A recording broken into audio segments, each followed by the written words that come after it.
ኢራን ከአሜሪካ ጋር በምታደርገው ጦርነት በምጣኔ ሀብቷ ላይ ከፍተኛ ጫና ቢያሳድርም አሁንም በቴህራን ባለስልጣናት ምክንያት ስምምነት አልተደረሰም። ይልቁንስ ኢራን አሜሪካን በወታደራዊ አቅም በምጣኔ ሀብትና በፖለቲካ ዋጋ በማስከፈል ዋሽንግተን የቴህራንን ጥያቄ እንድትቀበል ጫና ማድረግ ትፈልጋለች። የኢራን ባለስልጣናት እንደሚሉት ጦርነቱን ለማስቆም ከሰኔ ወር ስምምነት ጋር በተያያዘ የተደረጉ ውይይቶች ምንም አይነት መፍትሄ አላመጡም። በወቅቱ ተደርሶ የነበረው የተኩስ አቁም ስምምነት መፍረሱን ተከትሎም ኢራን ያለምንም ፈቃድ የሆርሙዝን የባህር ሰርጥ በማቋረጥ ይሞክራሉ ብላ በምታምናቸው መርከቦች ላይ ዳግም ጥቃት መፈጸም ጀምራለች።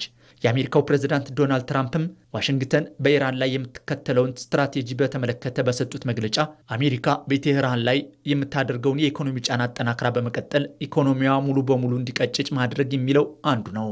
በዲፕሎማሲያዊ ንግግሮች በኩል የኢራን ባለስልጣናት የማይታመኑ እንደሆኑ የገለጹት ፕሬዝዳንት ትራምፕ ከዲፕሎማቶች ጋር በስምምነት ከተስማሙ በኋላ ለሚዲያ ወጥተው አልተስማማንም ብለው ይክዳሉ ሲሉ ከሰዋቸዋል። ኢራን የኒውክሌር መሳሪያ እንዳታገኝ ማገድ ዋና ዓላማቸው መሆኑን የገለጹት ትራምፕ የኢኮኖሚ ማዕቀቡን በማጠናከር ኢራን በራሷ መንገድ እንድትወድቅ ማድረግ የዋሽንግተን ቀጣይ የትኩረት አቅጣጫዎች እንደሆኑ አብራርተዋል። ስትራቴጂካዊ በሆነው የሆርሙዝ የባህር ሰርጥ ላይ ደግሞ በሁለት ተጨማሪ የንግድ መርከቦች ላይ ጥቃት ተፈጽሟል።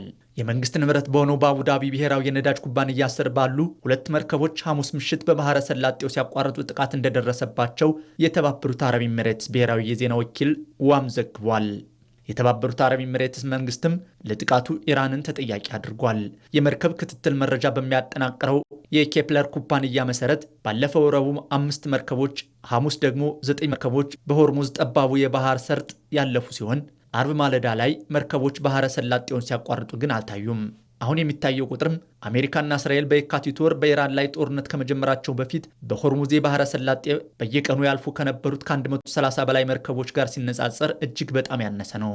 ጦርነቱ ከመጀመሩም በፊት የኢራን ምጣኔ ሀብት በዋጋ ንረት፣ በኢንቨስትመንት ውስንነትና በገንዘብ ዋጋ ማጣት እየተፈተነ ነበር። ወርልድ ባንክ እንደሚለው የኢራን ምጣኔ ሀብት በአውሮፓውያኑ ከ2025 እስከ 2026 ባሉት ዓመታት በ2.7 በመቶ ቀንሷል። ጦርነቱ ደግሞ በአገሪቱ ምጣኔ ሀብት ላይ ሌላ ተጽዕኖ ፈጥሯል። በጦርነቱ ምክንያት 1 ሚሊዮን የሥራ ዕድሎች ሲዘጉ 2 ሚሊዮን ሰዎች በቀጥታ ወይም በተዘዋዋሪ ሥራ አጥ መሆናቸውንም መረጃዎች አመላክተዋል። የጦርነቱ መራዘምም በነዳጅና ንግድ ዘርፍ የፈጠረው መስተጓጉል ከፍተኛውን ተጽዕኖ አሳድሯል። በሆርሙዝ የባህር ሰርጥ ላይ የሚፈጠር መስተጓጉል አሜሪካ በጦርነቱ የምታወጣውን ወጪ ከመጨመር ባሻገር ዓለም አቀፉን የኢነርጂ ዘርፍ እየፈተነም ይገኛል። አሜሪካ በኢራን ላይ የጣለችው የባህር እንቅስቃሴ እገዳ የቴህራንን የነዳጅ ኤክስፖርትን ይጎዳል። ምጣኔ ሀብታዊ ጫናው ምን ያህል በኢራን ላይ ለውጥ እንደሚያመጣ ባይታወቅም የዋጋ ንረት፣ ስራ አጥነትና መዋቅራዊ መዋዠቅ ተጽዕኖ የቴህራንን ወታደራዊ አቋም ግን እስካሁን ማንበርከክ አልተቻለም። ጦርነቱ በነዳጅ ዋጋና በአሜሪካ ፖለቲካ ላይ ያሳደረው ጫና ቴህራንን በዋሽንግተን ላይ ተጽዕኖ ማሳደርና ቅድመ ሁኔታዎች እንድትቀበል ማድረግ የምትፈልግ ይመስላል። ይሁን እንጂ የተራዘመና ከፍተኛ ወጪ የሚጠይቅ ጦርነት ጫና ማሳደሩ የማይቀር ነው።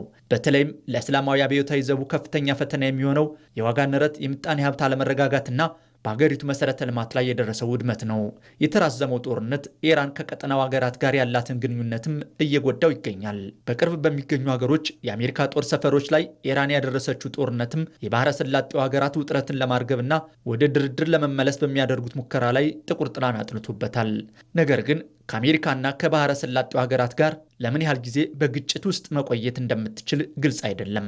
ይሁን እንጂ እስካሁን ድረስ ወታደራዊ፣ ምጣኔ ሀብታዊና ፖለቲካዊ ውስንነቶች ኢራን ጦርነቱን እንዳትቀጥል አልገደቡትም።